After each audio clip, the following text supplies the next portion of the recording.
Assalamualaikum warahmatullahi wabarakatuh. Di video kali ini kami akan menjelaskan mengenai filsafat ilmu yang membahas tentang ontologi atau hakikat ilmu. Baiklah, di sini saya akan menjelaskan pemateri pertama mengenai makna ontologi. Ontologi merupakan salah satu kajian filsafat yang paling kuno dan berasal dari Yunani. Studi tersebut membahas keberadaan sesuatu yang bersifat konkret, artinya dia nyata.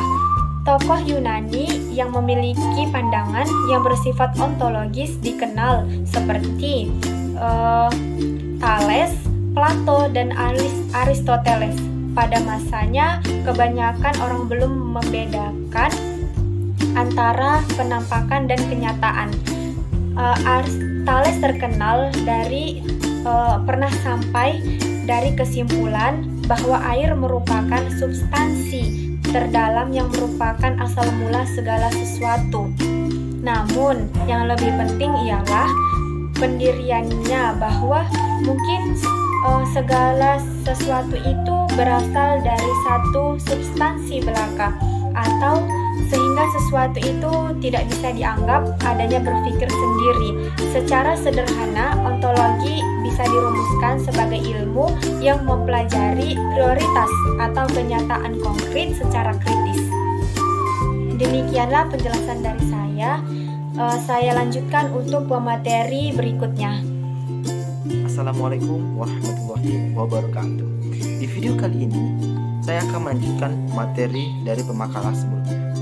Sebelumnya, perkenalkan, nama saya Rici Febrianto dengan NIM 202050169 dengan prodi Pendidikan Guru Madrasah Ibtidaiyah, Fakultas Tarbiyah dan Ilmu Keguruan. Di video kali ini, kita akan membahas tentang ontologi dan metafisika. Ontologi berasal dari bahasa Yunani, yaitu onto dan logos. Metafisika umum itu istilah dari ontologi. Jadi, metafisika dan ontologi itu adalah cabang ilmu pengetahuan yang membahas segala sesuatu yang paling dasar dan yang paling dalam. Itu metafisika dan ontologi. Ontologi itu lebih membahas kepada hakikat-hakikat yang ada, sedangkan metafisika itu lebih ke apakah hakikat kenyataan itu sebenarnya benar ada. Itu kalau lebih ke metafisika. Jadi, perbedaan ontologi dan metafisika. Ontologi yang menunjukkan arti pemikiran kepada yang memusatkan perhatian terhadap segala sesuatu yang ada. Sedangkan metafisika adalah pemikiran mendalam yang memusatkan perhatiannya terhadap akar terdalam yang mendasar terhadap segala sesuatu yang ada. Itulah ontologi dan metafisika. Mungkin cukup sekian ada yang bisa saya sampaikan. Semoga bermanfaat bagi kita semua. Mungkin nanti dilanjutkan oleh pemakaran selanjutnya. Terima kasih. Assalamualaikum warahmatullahi wabarakatuh. Di sini saya akan melanjutkan video dari teman saya, ontologi. Landasan metafisika. Metodologi yang digunakan dalam penelitian ini adalah metode deskriptif kualitatif. Penelitian deskriptif merupakan penelitian yang bertujuan menggambarkan kedudukan akal dalam Islam, sedangkan sumbernya diambil dari beberapa buku-buku ilmiah yang diterbitkan dengan maksud dijadikan sumber referensi.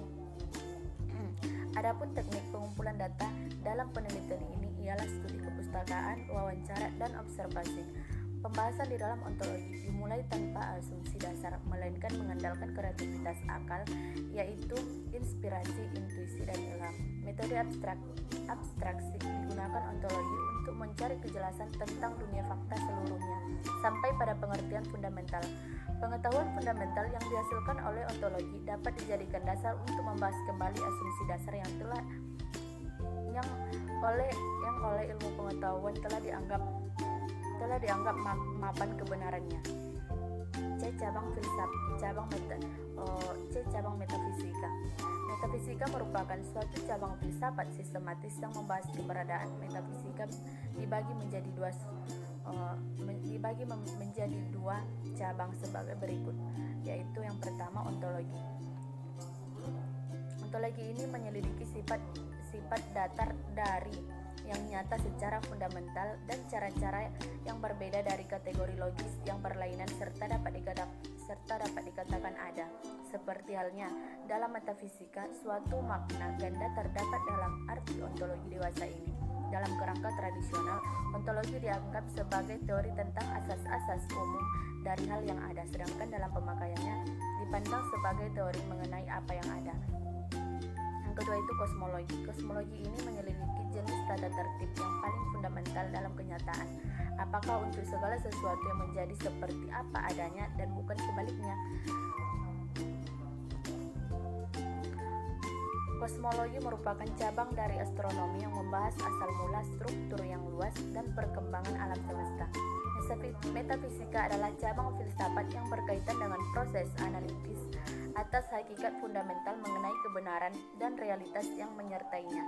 Kajian mengenai metafisika umumnya berporos pada pernyataan mendasar mengenai keberadaan dan sifat-sifat yang meliputi realitas yang dikaji.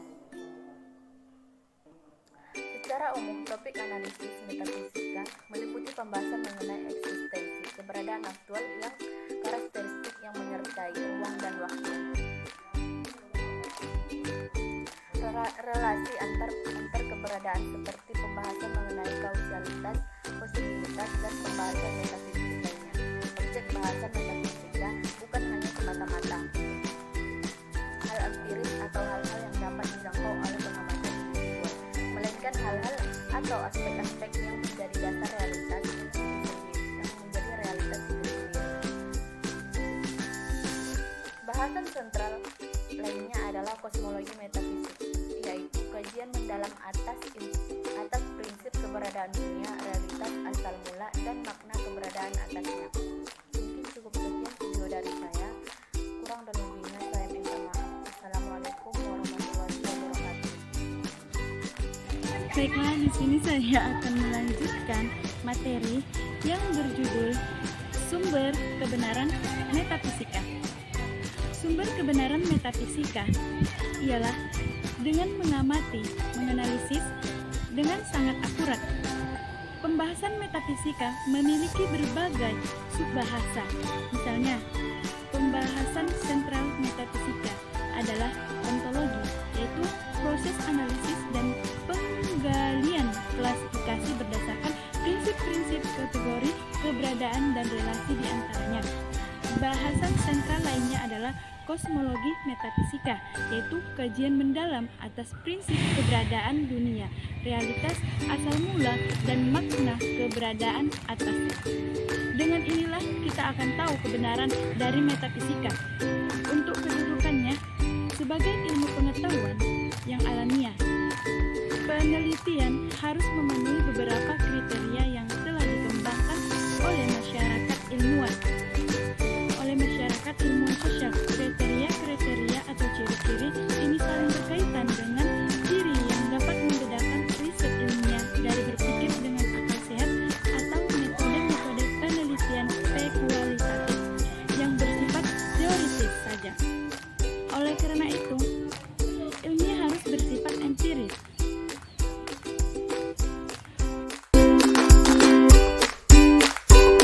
Thank you.